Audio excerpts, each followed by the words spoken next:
중국 고대 문명의 미스터리 삼성퇴 유적에서 외계인이 방문했다는 가설이 다시 주목받고 있다. 여러분 상상해 보십시오. 맑은 여름밤 모닥불 옆에 앉아 있어서 바람이 나뭇잎을 스치고 멀리서 벌레 소리가 들리는 가운데 누군가 긴 이야기를 시작합니다. 그 이야기는 여러분의 심장을 조금 더 빠르게 뛰게 하고 별이 가득한 하늘을 올려다보게 하며 광활한 우주 속에서 과연 우리가 정말 혼자인지 의문을 품게 만드는 그런 이야기입니다.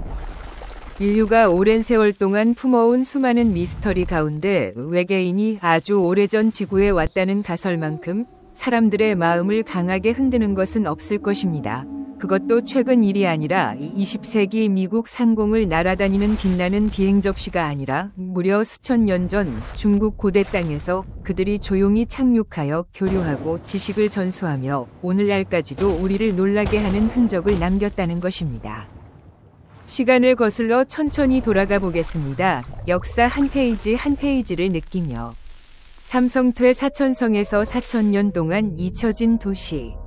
1928년 여름 아침을 상상해 보십시오. 사천성 논밭에 햇살이 황금빛으로 쏟아지던 그날 한 농부가 괭이로 땅을 파다가 딱딱한 무언가에 부딪혔습니다. 흙을 헤치자 갈색빛 흙 속에서 수천 점의 옥과 금과 청동 유물이 반짝이며 모습을 드러냈습니다. 이것이 중국 20세기 최대의 고고학 유적인 삼성퇴가 세상에 알려지기 시작한 순간이었습니다. 삼성퇴는 면적이 12제곱킬로미터에 달하며 현재 광안시 근처에 위치합니다. 세 개의 큰 흙더미가 밤하늘의 새 별처럼 배열되어 있어서 옛사람들은 삼성퇴, 즉 세 개의 별이 쌓인 언덕이라고 불렀습니다. 1930년대부터 고고학자들이 발굴을 시작했지만 전쟁과 혼란으로 중단되기를 반복했습니다. 그러다 1986년 여름 다시 깊은 발굴 구덩이에 햇살이 비치면서 전 세계가 충격에 빠졌습니다. 그곳에서 발견된 것은 기존에 알려진 상나라보다도 이른 기원전 1600년에서 1100년 사이에 존재한 완전히 낯선 문명이었으며 청동 주조 기술이 너무나 정교해서 오늘날 교수들도 고개를 저으며 어떻게 4000년 전에 이런 기술을 가질 수 있었을까 하고 중얼거립니다. 최근 2020년부터 2022년까지 6개의 새로운 제사 구덩이가 추가로 발견되어 13,000점 이상의 유물이 출토되었고 이 중에는 3차원 스캔으로 복원된 청동 제단과 무릎 꿇은 인간상과 돼지 코를 가진 용 모양 생물 그리고 실크 잔여물이 검출된 상자 등이 포함되어 삼성퇴 문명이 단순한 지역 문화가 아니라 광범위한 교류를 했음을 보여줍니다. 또한 2024년에는 옥과 돌을 가공하는 대규모 작업장이 발견되어 삼성퇴 사람들이 외부 문명의 영향을 받았으면서도 독자적으로 정교한 옥기를 제작했다는 사실이 확인했습니다. 하늘을 상징하는 높이 거의 4m 청동 신목. 땅속에서 나온 수천 점 유물 가운데 누구나 몇 분 동안 숨을 멈추고 서 있게 만드는 것이 있습니다. 그것은 높이 3m 96cm 무게 거의 500kg에 달하는 거대한 청동 신목입니다. 나무 기둥은 작은 산처럼 웅장하고 아래에서 9개의 큰 가지가 뻗어 나오며 각 가지에는 꽃이 피고 신성한 새가 앉아 있습니다. 그 새들은 부리가 뾰족하고 날개가 길어 전설 속 신조와 똑같습니다.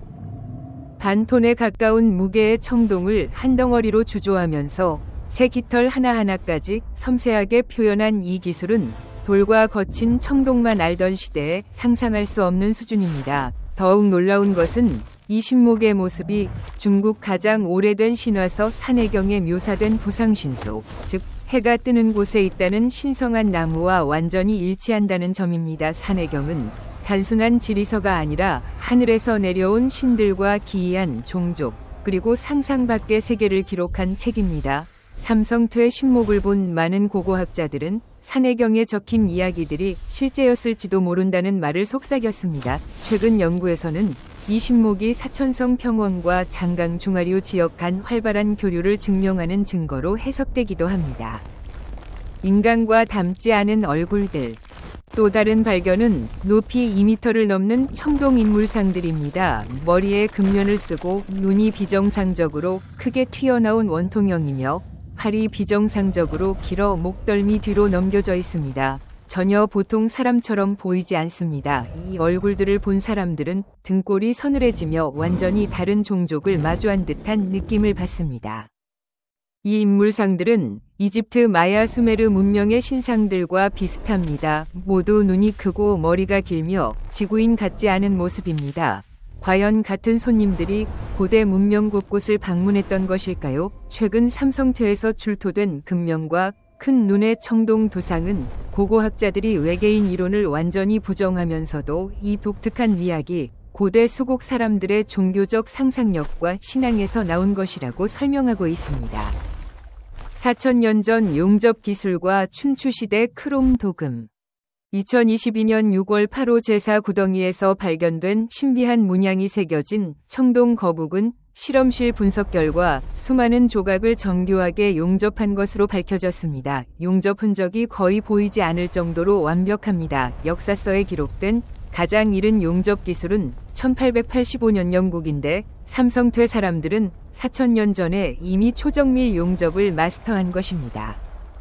게다가 일부 청동 합금에는 2%인 포스포가 포함되어 있었는데 이는 유럽에서 1669년에야 발견된 원소입니다. 이는 청동을 더 묽게 흘러가게 하고 천천히 굳게 해서 복잡한 모양을 주조하기 쉽게 만듭니다. 4000년 전 문명이 어떻게 인을 알았을까요? 또 1965년에 출토된 월왕구청검은 땅속에서 2400년이 넘도록 새것처럼 빛나며 종이를 벨 수 있을 만큼 날카로웠습니다. 비밀은 표면을 10에서 15마이크로미터 두께로 크롬 도금한 층이었습니다. 크롬은 20세기에 산업화된 금속으로 녹는 점이 1907도입니다. 2500년 전 누가 중국인에게 크롬 도금 기술을 가르쳤을까요? 하나하나 퍼즐 조각이 맞춰지면서 그림이 드러납니다. 고대 문명이 우리를 훨씬 앞선 기술을 가진 존재로부터 도움을 받았다는 것입니다. 인류 역사상 첫 번째 교류. 4000년 전 스촨 분지에 거대한 우주선이 착륙했다고 상상해 보십시오. 키가 크고 눈이 큰 빛나는 옷을 입은 존재들이 나옵니다. 원주민들은 공포에 질려 엎드립니다. 그들은 공격하지 않고 제안을 합니다. 우리는 너희에게 청동을 녹이는 법, 아름다운 물건을 만드는 법, 강한 왕국을 세우는 법을 가르쳐 주겠다. 대신 우리에게 몇몇 사람을 달라. 금은보석이 아니라 건강하고 지능이 높으며 유전자가 우수한 인간이었습니다. 목적이 무엇이었을지 우리는 정확히 모릅니다. 노동력일 수도, 유전자 연구일 수도, 혹은 식량일 수도 있습니다. 고대 사람들은 선택의 여지가 없었습니다. 그들은 받아들였고 삼성퇴는 청동기 시대 가장 찬란한 문명 중 하나가 되었습니다. 진시황과 키 큰 신인들. 1000년이 더 지나 진시황 시대에 이르러 쉬기라는 책에는 오늘날 읽는 사람들을 소름 돋게 하는 기록이 있습니다. 진시황 때 이상한 종족이 자주 왕래했다. 그들은 사람보다 훨씬 키가 크고 몸에 새기처럼 생긴 것이 덮여 있었다. 육지와 물속을 모두 다닐 수 있었고 밤에는 불 없이 스스로 빛나는 보물을 가지고 다녔다. 진시황은 그들을 극진히 대접하며 신인이라고 불렀다. 현대 공학자들도 감탄하는 만리장성은 기원전 3세기에 믿기 어려운 속도와 정밀도로 건설되었습니다. 산맥 사막강을 가로지르는 수천 킬로미터의 성벽을 어떻게 수십 년 만에 완성했을까요? 진시황릉을 만든 70만 명의 노동자들은 대부분 죄수와 노예였는데 릉이 완성된 후 흔적도 없이 사라졌습니다. 전설로는 비밀 유지를 위해 모두 죽였다고 하지만 70만 구의 시체는 어디에도 없습니다. 과연 그들은 오래된 계약에 따라 배달된 것이었을까요? 송나라 이후 그들은 더 이상 허락을 구하지 않았다. 시간이 흐를수록 손님들은 점점 더 대담해졌습니다. 송나라 1064년에서 1067년 사이 루어양 전체가 밤에 날아다니는 모자 귀신 때문에 공포에 떨었습니다. 그것은 집에 들어가 사람들을 납치해 갔습니다. 백성들은 해지기 무섭게 문을 잠갔다. 조정은 조사 대신 하늘의 제사를 지내고 소문을 퍼뜨리는 자는 배웠다. 왜일까요? 그들은 그것이 귀신이 아니라 옛 손님임을 알았고 계약 조건이 바뀌었다는 것을 알았기 때문입니다. 이제 황제의 중개가 필요 없었다. 그들은 직접 와서 데려갔다. 명나라 1528년 강시성을 가진 석공이 집처럼 큰 빛나는 물체에 빨려 올라가 배를 가르고 무언가를 뒤진 후 내려온 곳은 나무도 집도 없는 붉은 모래만 가득한 차가운 땅이었다. 깨어났을 때 이미 1년이 넘게 지나 있었고 가슴에는 붉은 흉터가 남아 있었습니다. 들어본 적 있지 않습니까? 오늘날 우리가 아는 화성입니다. 붉은 먼지만 가득한 행성. 1892년 화가 오후유는 난징 상공에 거대한 붉은 불공이 거의 1시간 동안 떠 있는 것을 수백 명과 함께 목격하고 세밀하게 그림으로 남겼습니다. 왜 지금은 중국에서 거의 나타나지 않을까?